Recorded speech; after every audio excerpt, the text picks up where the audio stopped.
Hi, welcome to episode 4 of Costume Storytime. So today we're going to be doing a little bit of time travel and we're going to go back to the future. I love the illustrations in this book, they're so good. This is Marty McFly. It is 1985 and Marty lives in a town called Hill Valley. Hill Valley is a friendly town with a courthouse that's famous because of its broken clock.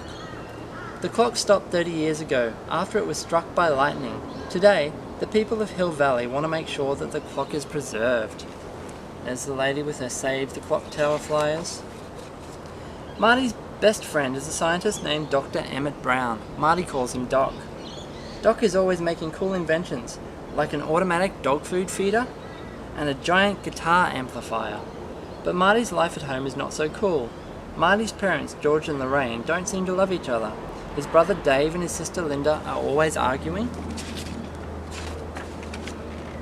And George has a mean boss named Biff Tannen. Biff is a bully. He always pushes George around and makes him do extra work. Marty wishes his father would stand up to Biff, but George doesn't have the courage. One night, Doc reveals his newest invention to Marty. He's built a time machine in a car.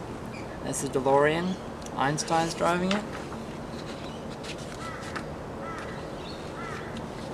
The way I see it, Doc explains, if you're going to build a time machine into a car, why not do it with some style?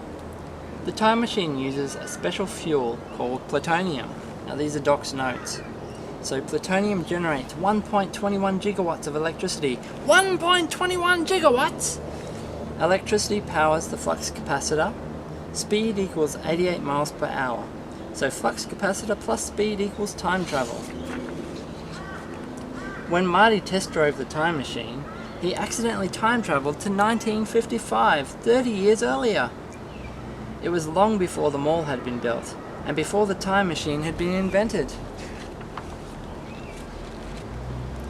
Marty knew he had to get home, so he hid the time machine and went to search for young Doc Brown. Hopefully the time machine's inventor could help him get back to the future. Marty discovered that Hill Valley looked very different in 1955. The cars looked different, the clothes looked different, but the clock was working fine because it was still 1 week before the lightning bolt would strike it. Before Marty could find young Doc Brown, he found his parents at a soda shop. In 1955, George and Lorraine were teenagers just like Marty. And that bully Biff was still pushing poor George around and making him do his homework. Marty defended George and accidentally interfered with his parents' romance. Now Lorraine liked Marty because he stood up to Biff.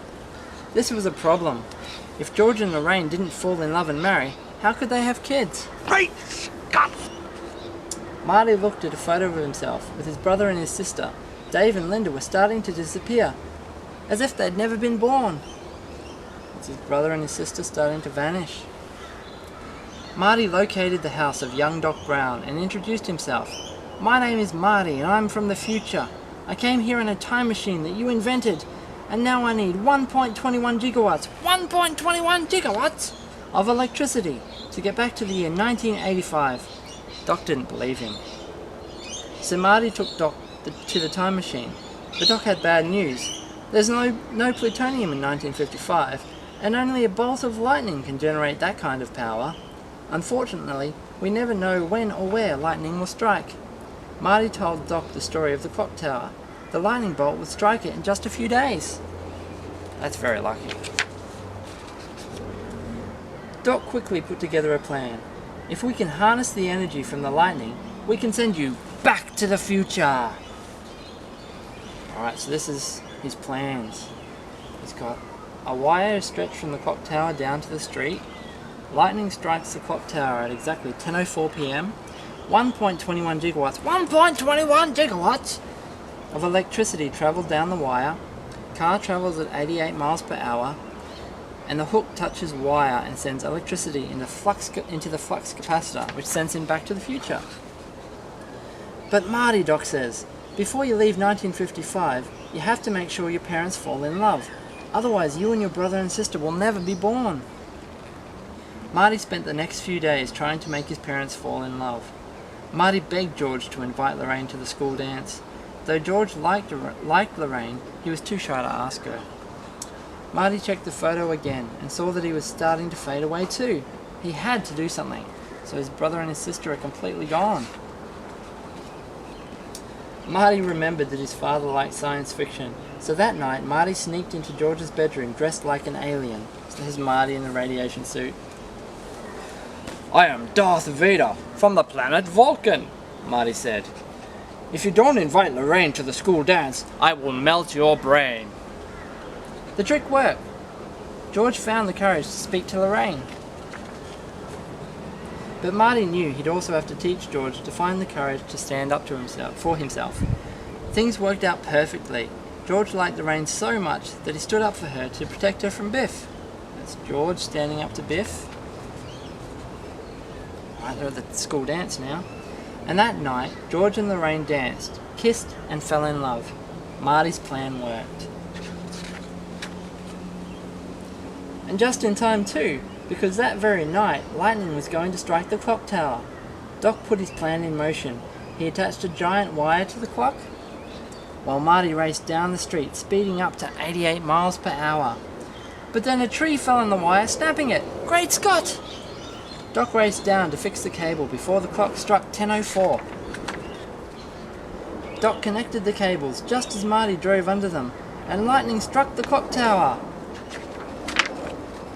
The electricity powered the flux capacitor, and the time machine returned to 1985. Marty was safe in his own time. Now, because George had learned to stand up for himself, things at home were very different. George and Lorraine loved each other. His brother Dave and his sister Linda didn't argue anymore. And Biff never bullied George again.